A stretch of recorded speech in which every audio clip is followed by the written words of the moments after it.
SWD ang kaso ni Lola Eugenia. Minabuti nilang personal na tingnan ang kanyang sinapit.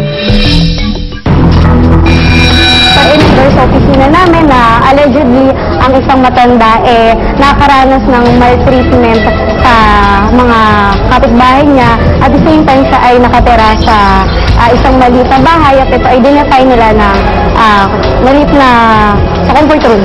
Kami ay nag-meeting na, nagtulong para pumunta at tumugon dun sa pangangailangan ng matanda na makita siya at the same time ma-rescue.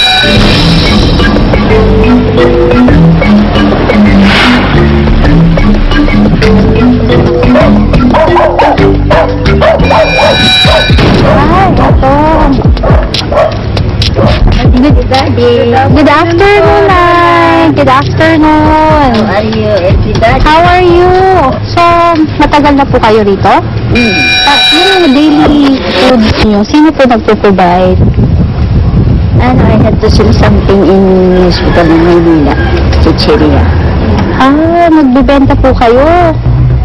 Saan po? Sometimes I can spend for my food. Sometimes not. So ibig sabihin po, Lola, minsan kumakain kayo, minsan hindi. Tinitiis nyo na lang. Hindi po kayo nahihirapan dito? Sometimes not, sometimes no. So, binibigyan din pala kayo ng barangay ng yero para ma-build. Pero at least, when that people arrive here, they are very, very bad. That's why I want to tell you something. Kasi, one time, the woman there tells me that he wants to destroy my place. How about living in a place na comfortable with... I want to live in a place comfortable, but where shall I go? So I have no relatives here. I'm only alone. meron siyang pangangailangan na para talagang may alis din sa komunidad niya. So, Lola, you also dream to have a nice home, nice place. Yung meal na 3 times, napuprovide siya. Maraming activities sa mga elderly. There are many who wants to give me comfort, shelter, but I don't like. Because you are control for everything, and I don't like that because I'm always going out. Oo, mahirap talagang makonvince si Lola nung una. Sa totoo nga lang, ang dami-dami na namin kwento sa kanya, ang daming pagkukumbinsi na nangyari. Yun nga lang, kasi mataas ang coping mechanism ng matanda na manirahan siya na sarili doon sa bahay niya. You want to go home? Problem po. Ayun nga, Nanay, habang kasi March po, ano na ngayon, February 21 na po. So habang kung hindi pa nade-demolish at habang safe pa po kayo, try nyo po sa center para komportable kayo dun, ligtas po kayo dun. And then, pwede mo po kayo bumalik sa, sa probinsya nyo. In fact, may balik probinsya kami. Sa mga batas ng nakakatanda, ito yung RA 9267 o yung Expanded Senior Citizen Act.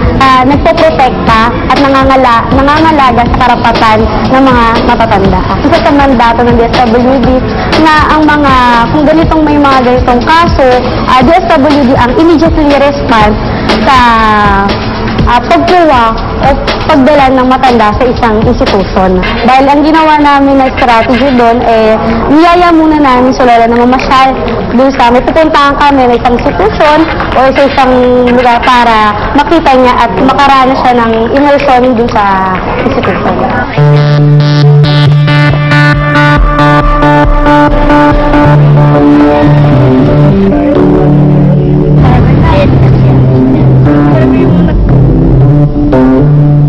Nung dinala namin siya sa Golden Acres, then in-explain namin doon sa matanda na ito yung mas komportable at mas kailangan niya batay doon sa sitwasyon niya ngayon at sa edad niya. Nakarating na po tayo dito sa Golden Acres. Ano po desisyon mo? Decision ko, pag natapos na kami pinaalis dyan, uuwi na ako. Saan kayo po uuwi? Ang primero yan ko sa may anak ko. Ang Golden Acres naman may mga programa at serbisyo na nangangalaga sa mga tatanda. Siyempre, unang-una, pag dinala ang matatanda doon, siya ay libre sa tirahan, everything provided sa kanya, yung basic needs niya. At the same time, din, masusupervise din yung sa pangkalusugan niya. Siya po ay isang able. Bagamat si Lola ay may konting masasabi na psychiatric problem. Kaya ang feeling niya doon sa tirahan niya, yun ang bahay niya. Kung sino man ang nakakakilala kay Lola Eugenia Ilagan, mangyaring tumawag sa DSWD NCR sa numero ng 734-8635. At kung meron man kayong kakilala o alam na mga matatanda na nakakaranas ng pag-aabuso sa kanyang kamag-anak o sa ibang tao.